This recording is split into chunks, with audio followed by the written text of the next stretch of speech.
Sobat Genera di rumah. Halo. Halo.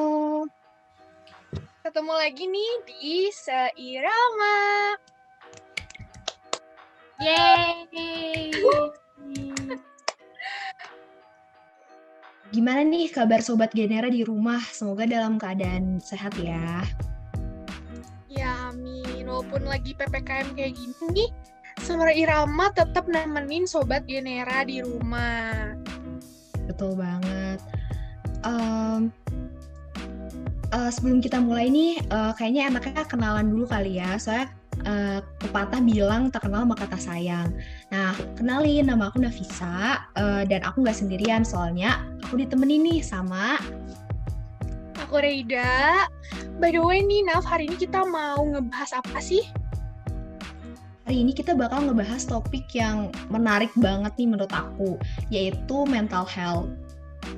Wah, seru banget nih kayaknya. Tapi nih, Naf, kalau misalnya kita ngobrol berdua doang kayak gini, kayaknya kurang seru deh. Bener banget nih, makanya untung banget hari ini kita nggak cuma berdua doang, kita kedatangan seseorang yang keren banget. Iya benar, tentunya narasumber kita hari ini tuh bisa banget nih sharing sama kita dan teman-teman Sobat Genera di rumah. Jadi langsung aja kita undang Kak Aurelia Nur Amani. Halo Kak. Halo, kenalin aku Aurelia, panggil dia aja. Oke, halo Kalia. Tadi udah kenalan ya. Kalau kenalin lagi, nama aku Nafisa. Dengar-dengar nih katanya Kalia ini punya pengalaman mengenai kesehatan mental nih.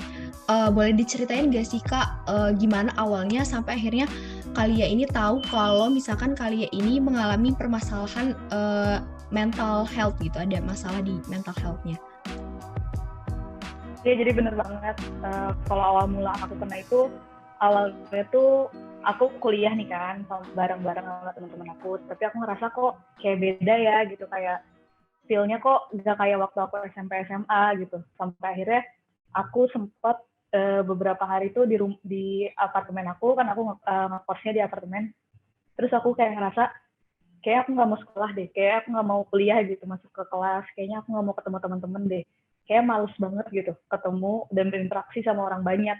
Terus akhirnya aku sempat gak kelas tuh berapa lama, cukup lama, sampai akhirnya ada suatu hari gitu, aku tuh ngerasa kayaknya udah nggak beres banget deh, kayaknya aku butuh pertolongan deh, aku nggak bisa sendiri kayak gini gitu, soalnya aku nggak mau ketemu teman-teman, aku nggak mau ketemu orang banyak, nggak mau berinteraksi, kayaknya ada sesuatu yang salah dari aku. Terus akhirnya aku nyari tahu nih dari orang-orang yang emang punya gangguan, terus kayak kayaknya aku harus ke profesional deh.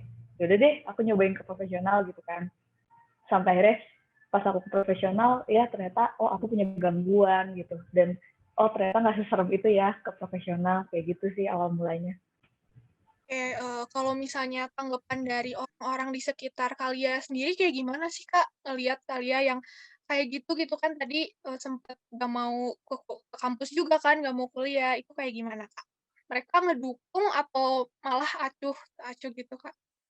Sebenarnya acung kita acung enggak sih, cuman mereka tuh lebih kayak, Li, kamu kenapa kok nggak mau sih kuliah gitu, kok kamu nggak mau ketemu teman-teman sih, di mana orang lain tuh seneng gitu kan ketemu teman-teman, ketemu orang banyak gitu, berinteraksi, kok malah ngurung diri sih gitu. Jadi teman-teman aku sendiri juga, kebetulan aku punya roommate gitu kan, dia tuh aneh kok kayak bukan dia banget sih gitu.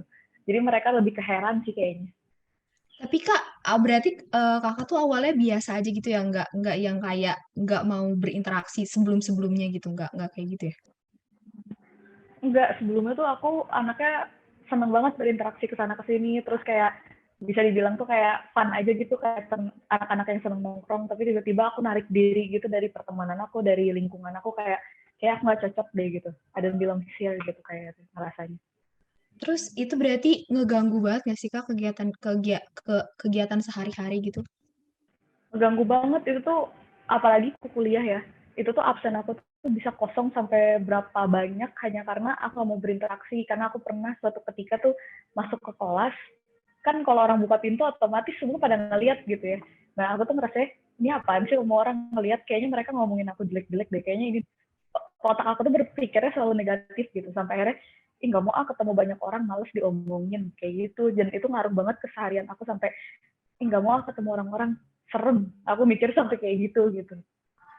Oke, Kalia kan tadi akhirnya menemui profesional untuk mendapatkan bantuan ya. Kalau menurut profesional sendiri itu alasannya, pemicunya apa sih Kak sampai Kalia bisa ngerasa kayak gitu Kak? Awal mulanya tuh sebenarnya katanya aku udah mulai punya permasalahan gangguan kesehatan mental itu sebenarnya di SMP, karena emang SMP aku udah nunjukin gejala panic attack gitu.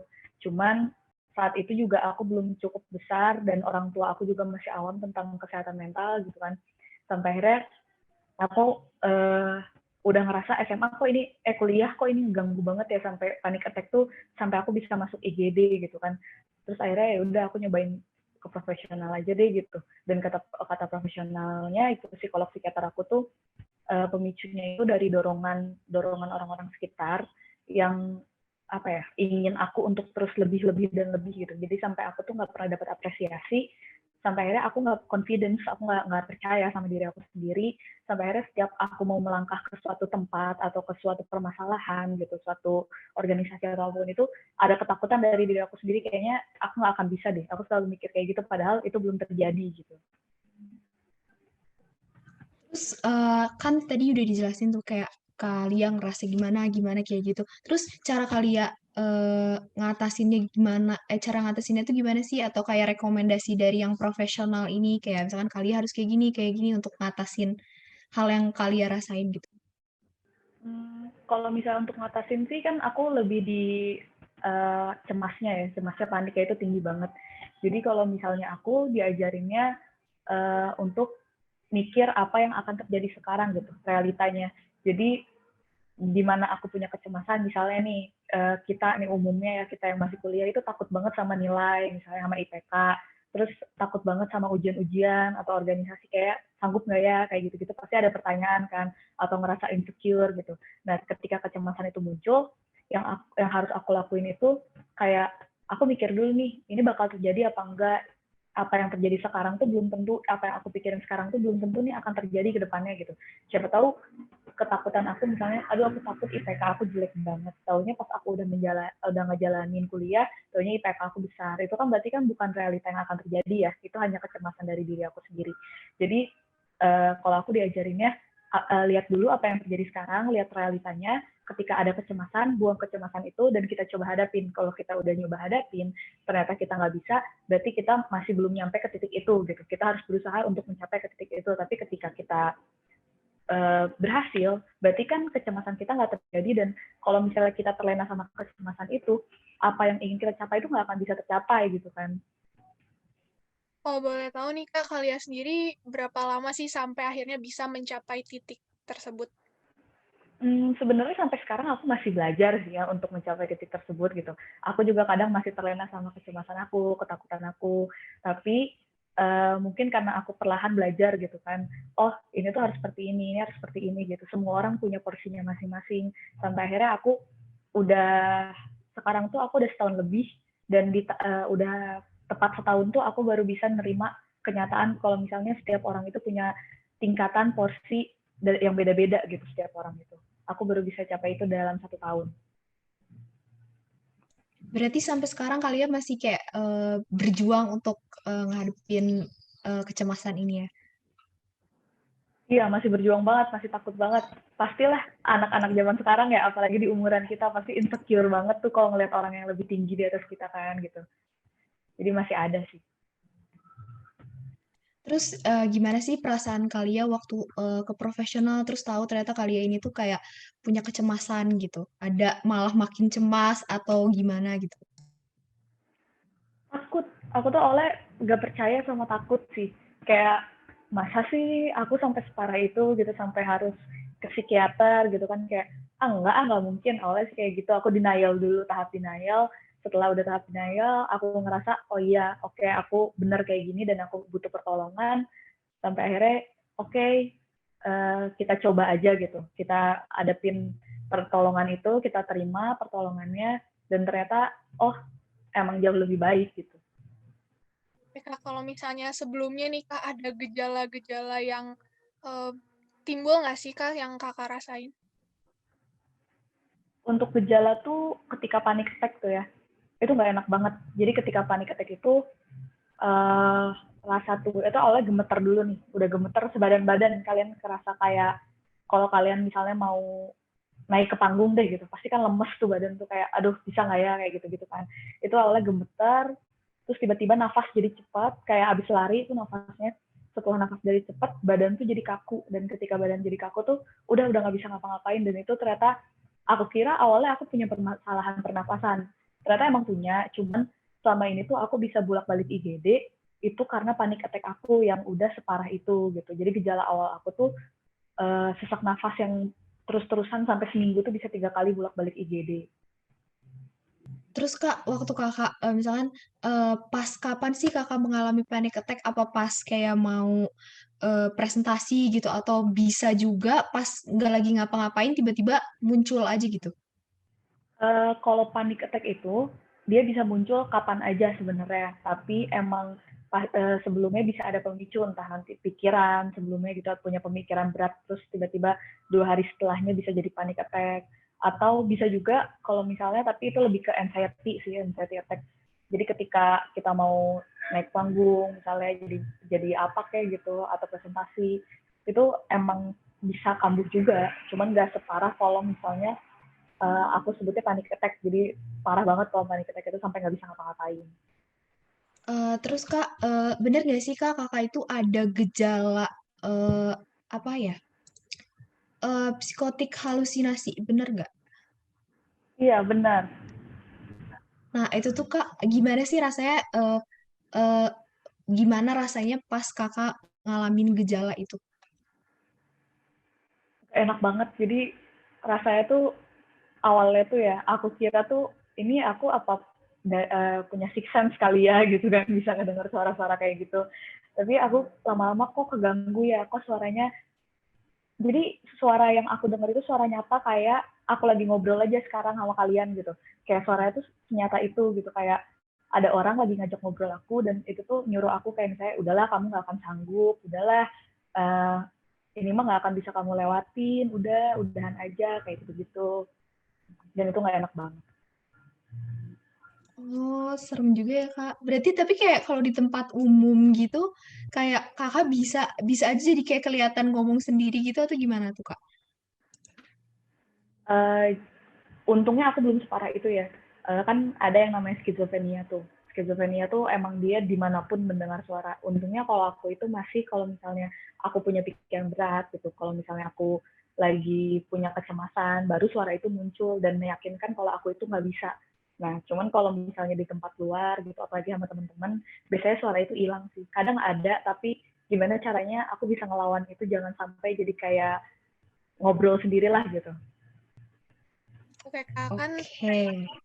udah ini ya, udah apa, ketemu sama profesional. Perbedaan apa sih Kak, yang Kakak rasain setelah dan sebelum, ketemu dan konsultasi itu kayak gimana?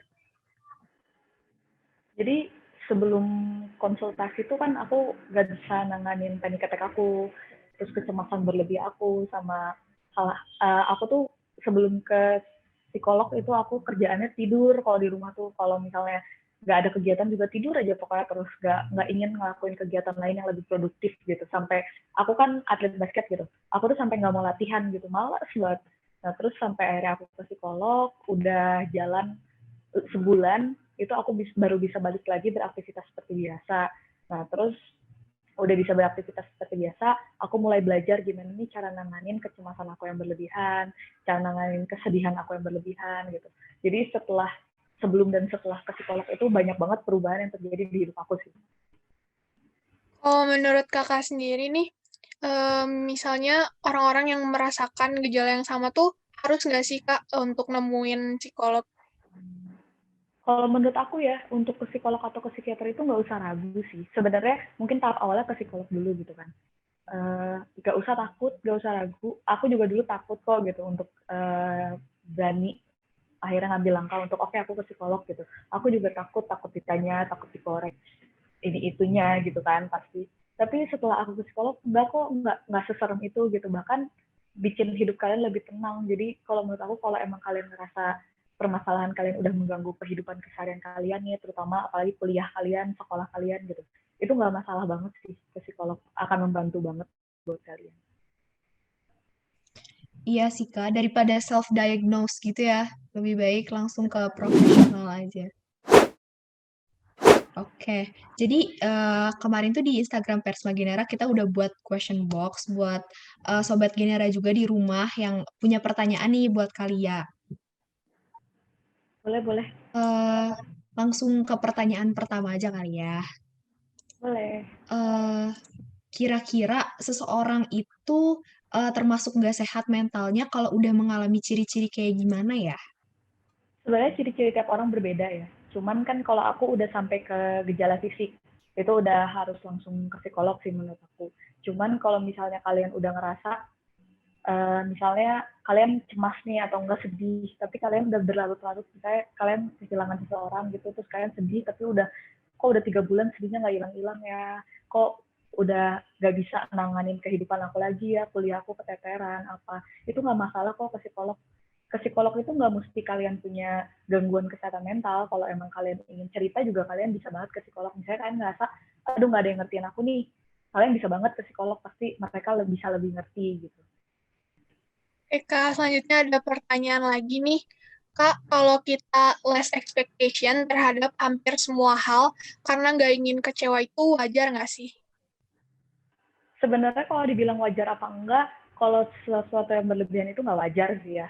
Kalau misalnya kalian punya ekspektasi nih sama kalian bisa loh punya poin-poin di hidup kalian, kayak kalian aku ingin IPK aku di atas 3,5, itu nggak apa-apa, nggak masalah banget. Tapi kalau misalnya kalian dengan kalian adanya poin itu tuh, dengan kalian ingin 3,5 kalian malah ngedrop, malah kayak pas kalian dapet IPK aduh 3,46, kalian malah jadi aduh males udah nggak akan bisa kecapai gitu, padahal kalian masih banyak mata kuliah berikutnya gitu. Itu udah nggak bener banget. Mendingan kalian pasang poin di mana kalian, oh aku harus bisa capai itu tuh dijadiin acuan buat kalian, bukan dijadiin untuk menjatuhkan kalian. Sayang juga kan diri kalian sendiri kalau misalnya apa yang kalian jadiin acuan malah menjatuhkan diri kalian sendiri gitu. Rugi juga ya Kak, yang harusnya kita maksimal malah jadi jelek gitu, nggak sesuai Iya, ekspektasi. bener banget. Oke, ke pertanyaan selanjutnya. Terus kan tadi kakak tuh ini kan ke profesional, ke psikolog. Eh, Impact-nya tuh se-impact apa sih gitu? Kalau misalkan kakak ke psikolog itu. Impact-nya besar banget sih. Pokoknya gini, kalau misalnya simpelnya ya, dari kalian yang tadinya gak mau ngapa-ngapain, gak mau kuliah, sampai kalian akhirnya bisa masuk kuliah lagi. Terus dari yang tadinya kalian insecure tuh berlebihan gitu kan, sampai sekarang tuh kalian ketika kalian insecure, kalian bisa nanganin itu sendiri. Ketika kalian takut akan suatu hal, kalian bisa mikir lagi gitu, bisa nenangin diri kalian lagi gitu. Ketika kalian sedih, kalian gak berlarut-larut. Jadi kalau ditanya impact-nya besar apa enggak, besar banget impact-nya. Nah, jadi emang perlu ya Kak kita untuk konsultasi supaya kita juga bisa cerita sharing ya sama yang ahli gitu kan. Terus Iya benar. langsung ke pertanyaan selanjutnya, self healing routine terbaik menurut Kakak itu apa sih? Sebenarnya self healingnya orang-orang beda-beda sih. Kalau menurut aku self healing itu lakuin apa yang kalian suka. Kalau emang kalian suka ketemu orang banyak, menurut kalian kalian lagi sedih nih, kalian harus ketemu orang, ajaklah teman-teman kalian ketemu gitu. Atau mungkin kalau aku dulu, aku tuh self healingnya basket gitu. Kayak oh aku megang bola, ini tuh udah hilang gitu perasaan aku, semuanya udah lupa aku sedihnya, marahnya gitu. Nah kayak gitu. Cuman kalau misalnya kalian lebih senang sendiri, misalnya kalian ngabisin waktu misalnya ngopi terus sambil baca buku gitu, itu juga nggak masalah kok. Dari self healing itu nggak ada yang aneh, semua orang punya self healingnya masing-masing. Atau misalnya kalian suka lihat kalau di IG gitu ya, kata orang-orang katanya butterfly heart yang kayak gini, itu nggak masalah banget. Self healing orang tuh beda-beda, jadi lakuin apa yang kalian suka aja pokoknya kalau self healing itu. Yang penting kita bahagia ya Kak, pas ngejalanin itu Benar, gitu. benar banget. Terus, oke, pertanyaan selanjutnya. Menurut kakak ada gak sih hal-hal kecil umum yang tanpa kita sadari bisa tumbuh jadi pemicu mental illness ini? Banyak sebenarnya. pemicu mental illness itu dari hal-hal kecil yang kita nggak sadarin gitu. Kayak kalau misalnya kalian sering dengar nih ya, jangan ngomong ke anak kecil, jangan gitu. Kayak gitu, itu hal kecil banget kan. Gimana caranya kita nggak ngomong jangan gitu, padahal itu membahayakan kayak gitu-gitu. Tapi ternyata kata-kata jangan buat anak kecil itu ngebuat nanti ketika dia udah gedenya, dia takut untuk melangkah, takut untuk ngambil jalan buat diri dia sendiri, karena dia nggak yakin sama apa yang dia ambil, karena selalu dengar kata jangan gitu. Nah kalau kayak aku nih, aku cuman kayak, ayo Lia, bisa nih, udah misalnya nih, udah 3 besar, kamu bisa nih ranking 1 gitu. Kayak itu hal simple banget gitu kan, kalau misalnya kita dengar gitu. Ya selayaknya orang tua aja gitu nge-support kita. Tapi ternyata karena terlalu banyak harapan atau support yang aku dapat, ternyata itu ngebuat aku takut gitu, takut untuk kayaknya aku nggak bisa deh ngelangkah gitu, kayak gitu-gitu. Jadi sebenarnya hal kecil itu sangat berpengaruh banget di kesehatan mental kalian.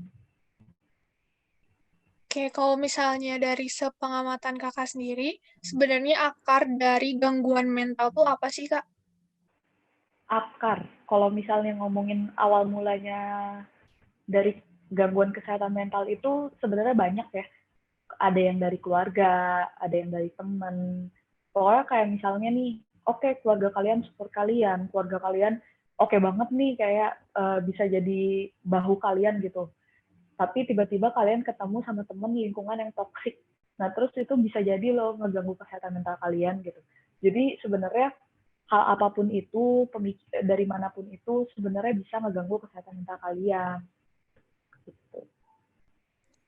Oke Kak, udah beres nih pertanyaan dari Sobat Genera di rumah. Sekarang kita mau ngapain nih, Re? Ya, sekarang kita bakalan main games. Nama gamesnya itu Jawab Cepat. Gimana nih, Naf, aturannya? Nah, betul banget nih, nanti kita bakal ngasih 10 pertanyaan dan bakal dijawab secara singkat dan cepat juga sama Kalia. Oke, langsung ke pertanyaan pertama kali ya. Oke. Pertanyaan pertama, eh, jika merasa kesepian nih, Kalia ini lebih milih tidur atau ketemu teman? Ketemu teman dong. Boleh tahu nggak, Kak, tuh alasannya kenapa? Karena kalau aku lagi ngerasa sendirian, kalau aku tidur, rasa kesendirian itu nggak hilang. Mendingan ketemu teman gitu kan, ngobrol, nongki-nongki cantik gitu sama temen. Oke, lanjut Bener ya. sih. Pertanyaan kedua, jika punya waktu luang, kalian milih nonton atau olahraga? Aku kalau punya waktu luang lebih milih nonton. Kalau Kenapa kalian tuh? Kan suka Kalia suka basket. olahraga Iya. ya tadi, basket. Iya. Karena sekarang basket itu udah jadi rutinitas aku kan, udah jadi satu hal yang emang harus aku lakuin. Jadi ketika ada waktu luang, aku lebih milih nonton sih. Oke. Pertanyaan selanjutnya nih, kalian lebih suka denger genre musik jazz atau pop?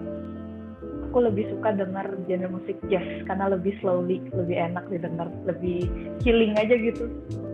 Tapi tiap orang beda ya. Oke, selanjutnya, kalian merasa lebih tenang kalau main musik atau jalan-jalan ke Jalan-jalan kemana?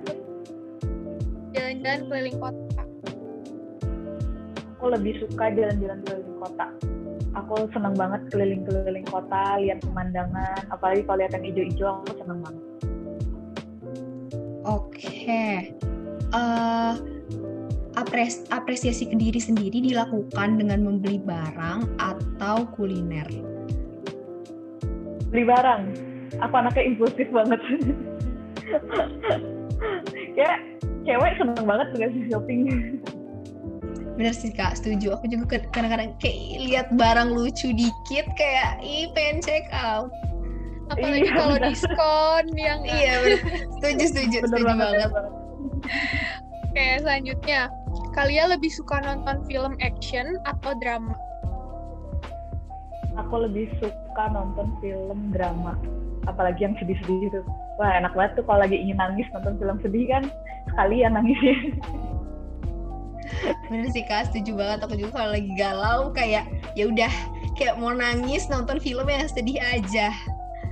Bener. biar sekalian nangisnya. Iya benar-benar. Oke, ke pertanyaan selanjutnya. Kalian ini lebih suka kerja sendiri atau kerja kelompok? Aku lebih suka kerja sendiri.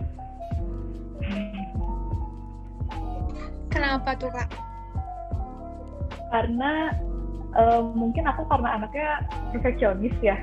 Jadi ketika ada suatu pekerjaan, kalau misalnya kerja kelompok tuh, kalau misalnya ada anak yang ngerjain yang gak sesuai ekspektasi aku, bisa aku benerin gitu sama aku sendiri, walaupun aku lagi sibuk juga gitu. Karena aku ngeliat, ini gak sesuai ekspektasi gitu, mendingan aku ngerjain sendiri aja deh gitu. Tapi relatable banget loh Kak, aku juga suka gitu, aku juga lebih suka kerja sendiri karena kalau kerja sendiri kayak, ini pengennya aku tuh kayak gini gitu. Iya, benar, sesuai keinginan kita sendiri kan. Benar-benar setuju. Jadi puas gitu ya hasilnya karena sesuai keinginan kita. Oke. Selanjutnya. Oke, ke pertanyaan selanjutnya nih Kak. Kalau lagi ada masalah, cenderung dipendam atau cerita ke teman dekat? Kalau aku lebih dipendem sih, karena aku apalagi makin dewasa gitu ya, kita nggak tahu mana teman kita yang benar apa enggak, jadi aku ngerasa kayak mendem aja sih. Tapi ini nggak bener loh ya, jangan ditiru. Lebih baik kalian ngomong sama orang lain yang kalian ngerasa dekat. Cuman kalau aku sendiri lebih milih dipendem karena aku nggak suka cerita banyak sama orang. Selanjutnya, kalian lebih milih liburan sendiri atau rame-rame? Kalau liburan aku lebih seneng rame-rame, kayak lebih fun aja gitu, banyak temen ngobrol, banyak banyak tujuan lah gitu. Kalau sama teman-teman, kalau sendiri kayak ngapain ya ini gitu kan. Iya sih, lebih senang bareng-bareng ya. Soalnya kalau sendiri juga kayak gabut banget sendiri gitu kan. Gabut banget, bingung ngapain ya. Iya, gitu. bener. Oke, pertanyaan terakhir nih Kak. Kalian tuh lebih senang jadi pendengar atau didengar? Aku lebih senang jadi pendengar, karena aku tahu rasanya ketika kita butuh orang lain nggak ada gitu. Jadi mendingan gimana caranya waktu aku bisa aku kasih buat orang lain itu dan buat ngedengerin cerita dia. Kak, nggak kerasa nih kita udah ada di penghujung acara kita. Sedih banget ya kita, padahal masih pengen banget nih cerita-cerita dan sharing-sharing lebih lagi sama kalian, terutama seputar mental health. Bener banget, aku juga sebenarnya kayak masih pengen ngobrol, kayak kalian nih seru banget gitu pengalaman-pengalamannya. Sebelum ditutup nih Kak, mungkin dari kalian ada closing statement atau quotes yang bisa meningkatkan semangat kita dan Sobat Genera juga di rumah yang mungkin punya permasalahan yang sama nih, sama yang kalian alami. Oke, pokoknya kalau dari aku ya, jangan pernah ngerasa sendiri. Apapun yang kalian alamin, apapun yang lagi kalian rasain sekarang, jangan pernah ngerasa sendiri karena kalian nggak pernah sendiri. Masih banyak orang-orang yang berjuang sama kalian. Jangan pernah ngerasa sendiri dan jangan pernah menyerah sama kehidupan. Gitu aja. Wih, mantep banget ya, closing statement-nya keren banget. Oke deh, makasih banyak kalian udah mau menyempatkan waktunya untuk hadir dan sharing sama kita di sini. Sama-sama, thank you juga ya guys. Sukses terus dan sehat selalu Kak. Amin, kalian juga ya. Untuk Sobat Genera di rumah juga, semoga sehat selalu dan pastinya tetap pantengin podcast Genera. Ketemu lagi di Seirama selanjutnya. Seirama. Yeay!